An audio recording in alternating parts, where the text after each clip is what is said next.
मैंने कोई सरकार ऐसी नहीं देखी जिसने अपने काम के आधार पे वोट मांगा हो। प्राइमरी स्कूलों का खास तौर पे शिक्षा पे ज़्यादा ध्यान देना। मेरे तो कोई परिवार नहीं, मेरी क्षेत्र की जनता वही परिवार है।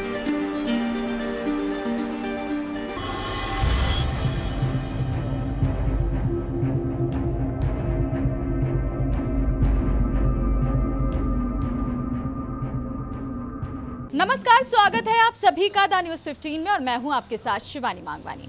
तो जैसा कि आप सभी जानते हैं, दिल्ली में एमसीडी चुनाव का आगाज हो गया है। साथ ही पार्टियों ने अपने उम्मीदवारों के नाम की भी घोषणा कर दी है। तो आज आप पार्टी ने भी अपने नाम के कई उम्मीदवारों की घोषणा की है, जिसमें से एक है बॉबी मैम। तो वो आज हमारे साथ मौजूद है, तो करते हैं उनसे खास बातचीत। मैम, बहुत बहुत स्वागत है। जैसे कि आप पार्टी ने आप में विश्वास किया है और आपको चुनाव लड़ने के लिए खड़ा किया है, तो कैसा लग रहा है आपको? मैम, मुझे तो बहुत अच्छा लग रहा है। मैं बहुत एक्साइटेड हूँ। बहुत अच्छा लग रहा है। और जैसे कि आम आदमी पार्टी ने, हमारे मुखिया अरविंद केजरीवाल जी ने जो मुझे ये मान सम्मान दिया है, इससे मैं कि बहुत ही खुश हूँ और बहुत ही उनका दिल से धन्यवाद देती हूँ। जैसे कि मैम, हमने अक्सर देखा है कि जो ट्रांसजेंडर कम्युनिटी है उनको सपोर्ट नहीं करते हैं, आगे बढ़ने नहीं दिया जाता है, लेकिन आपको ये मौका मिला है, तो आप कितना खुशनसीब खुद को फील कर रही है। साथ ही आप जो पार्टियां हैं वो नहीं कर पा रही हैं, आप क्या काम ऐसा करके दिखाएंगे जो आप दूसरे लोगों से आपको अलग बनाएगा? सबसे पहले तो देखो मैम, मैंने काफ़ी सालों से 15-16 साल से सोशल वर्क ही किया है। हमेशा जो गरीब लोग हैं, जैसे विधवाओं को राशन दिया है। आज भी मैं 100-150 विधवाओं को राशन बांटती हूँ। और बहुत सारी 100-150 गरीब बच्चों की, लड़कियों की अब तक मैं शादी कर चुकी हूँ, है ना। यही सोशल वर्क देख के आम आदमी पार्टी ने मुझे टिकट दिया। ये कारण यही रहा है। और अगर मुझे अगर जीतने का मौका मिला तो मैं अपने क्षेत्र की जनता का जो भी काम पेंडिंग है, और जो भी पहले जो पार्षदों ने बीजेपी के भी रहे इस क्षेत्र में, कांग्रेस के भी, जिन्होंने जो काम नहीं किए, वो काम मैं सभी उनके करूँगी। तो जैसे कि अभी यहाँ पर एमसीडी वार्ड में बीजेपी का राज है, तो क्या लगता है कि आप बीजेपी को कड़ी टक्कर देने वाली हैं? नहीं, हाँ, ऐसा तो फाइट तो हमारी अब देखो, आम आदमी पार्टी हमारी तो दिल्ली में सरकार है, और हमारी सरकार तो एक चुनी हुई सरकार है। 3 बार हमारे अरविंद केजरीवाल मुख्यमंत्री बने, अपने काम के आधार पे बने, ठीक है ना, काम के आधार पे। जैसे कि देखो, जब से मैंने होश संभाला है, आज से पहले बीजेपी कांग्रेस की मैंने कोई सरकार ऐसी नहीं देखी जिसने अपने काम के आधार पे वोट मांगा हो। जैसे कि देखो, हमारे अरविंद केजरीवाल जी ने स्कूल कितने अच्छे कर दिए हैं, है ना।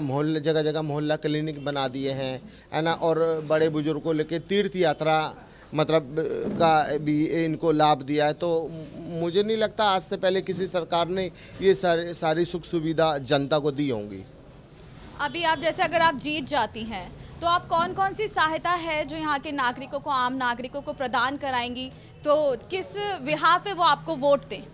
देखो, सबसे पहले तो मेरे क्षेत्र में जो भी देखो साफ़ सफाई का मुद्दा मेन है, ठीक है ना। यहाँ पे गलियाँ हैं, पार्क है, सीवर है, बहुत ही गंदे हैं। सबसे पहले अगर मैं जीती तो सबसे पहले मेरी प्राथमिकता यही होगी कि मेरे एरिया में साफ़ सफाई करवाना, जैसे पार्क का सौंदर्यीकरण कराना और गलियाँ बनवाना, सीवर को अच्छे से मेंटेन करना, और यही है बड़े बुजुर्गों की पेंशन बनवाना, और प्राइमरी स्कूलों का खास तौर पे शिक्षा पे ज़्यादा ध्यान देना है।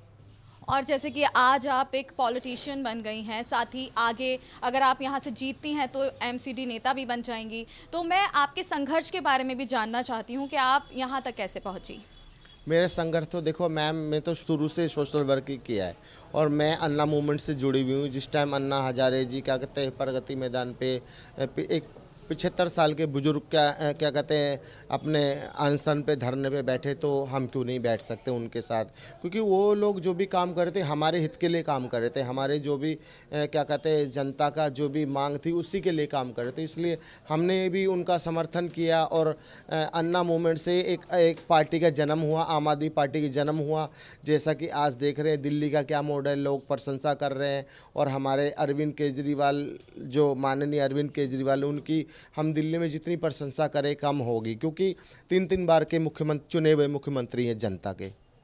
मैं माफ़ी चाहूँगी कि मैं आपसे ये सवाल कर रही हूँ, लेकिन कुछ लोग हैं कहते हैं कि जो आप पार्टी है या जो इसके मुख्य कलाकार हैं यानी कि केजरीवाल जी, वो लोगों को मुफ्त की रेवड़ियाँ खिलाते हैं। तो आप इससे कितना सहमत हैं और साथ ही जो ये लोग बोलते हैं उनको क्या जवाब देना चाहेंगे? नहीं नहीं, मुफ्त की क्या रेवड़ी है? इसमें मुफ्त की रेवड़ी तो देखो मोदी जी की है, जिन्होंने अपने अडानी अंबानी का इनका 11 लाख करोड़ का क्या कहते हैं टैक्स माफ़ कर दिया। मुफ्त की रेवड़ी तो हमारे अरविंद केजरीवाल किसकी मुफ्त की रेवड़ी है? जो हम टैक्स पे करते हैं वो टैक्स के रूप में उनको, जैसे जनता को क्या कहते हैं मोहल्ला क्लिनिक दे दिया, स्कूलों में शिक्षा अच्छी दे दी, और क्या कहते हैं हॉस्पिटल अच्छे खोल दिए, महिलाओं की क्या कहते हैं टिकट फ्री कर दी, बड़े बुजुर्गों की तीर्थ यात्रा फ्री कर दी। वो ये मुफ्त की रेवड़ी थोड़ी है। जो मोदी जी ने 11 लाख करोड़ का अपना यार दोस्तों का टैक्स माफ किया, वो मुफ्त की रेवड़ी, ये मुफ्त की रेवड़ी नहीं है।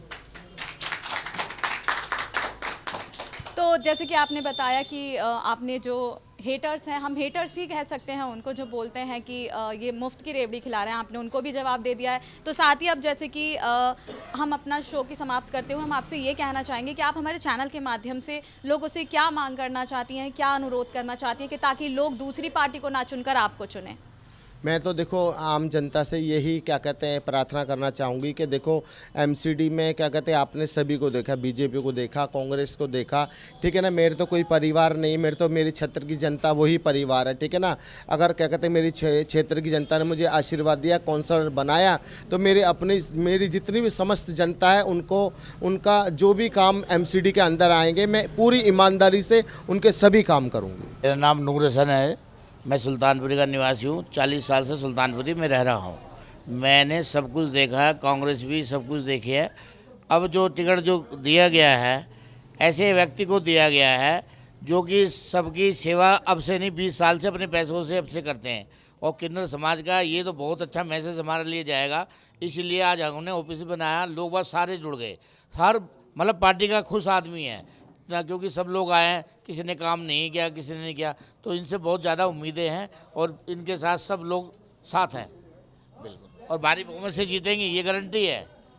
भारी पूरी दिल्ली में सबसे ज़्यादा सुल्तानपुरी बॉबी जी जीतेंगी और दिल भी जीता हुआ है। और केजरीवाल जी ने जो फैसला किया है वो ये देखा जाएगा इतिहास के अंदर कि भाई किन्नर समाज भी सबके साथ है, इनका भी एक ओहदा है, इसलिए हम लोग भी इनके सबके साथ हैं कि बॉबी जी के लिए। जैसे कि आप बॉबी जी को सपोर्ट कर रहे हैं, तो क्या किस प्रकार से आप उनका सपोर्ट कर रहे हैं? मैडम पहले मैं अपना परिचय दे दूं। मेरा नाम विनोद मान है और राज पार्क वेलफेयर सोसाइटी का प्रेसिडेंट हूं। और इन बिटवीन मैं पूरी विधानसभा की एसोसिएशन है जो हमारी वेलफेयर सोसाइटीज़ है, वो RWA का अध्यक्ष भी हूँ। हमारे साथ 56 RWA रन कर रही हैं इस टाइम हमारी विधानसभा में। और हमने एक RWA प्रेसिडेंट होने के नाते सिर्फ हमने यही सोचा कि हमारे क्षेत्र का विकास कौन कर सकता है, जो एमसीडी के बचे हुए कार्य है वो कौन कर सकता है।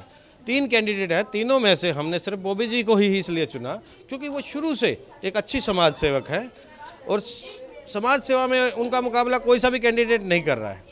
और किन्नर होते हुए भी उनका ये कहना है कि भाई मुझे किसके लिए कमाना है, किसके लिए खाना है, मेरे ये गरीब लोग ही परिवार है, इन गरीब लोगों की मदद करनी है मुझे, इसलिए हमने बॉबी जी को ही चुना और हम बॉबी जी के ही समर्थन में उतर रहे हैं ताकि वो अच्छे से अच्छा क्षेत्र का विकास हम उनके साथ मिलकर करवा सकें।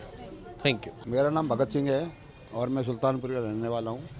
मैं बॉबी जी को बहुत अच्छी तरह से कम 20 साल से जानता हूँ। तो मेरा मानना यही है कि बॉबी जी की स्थिति एक फ़कीर जैसी है।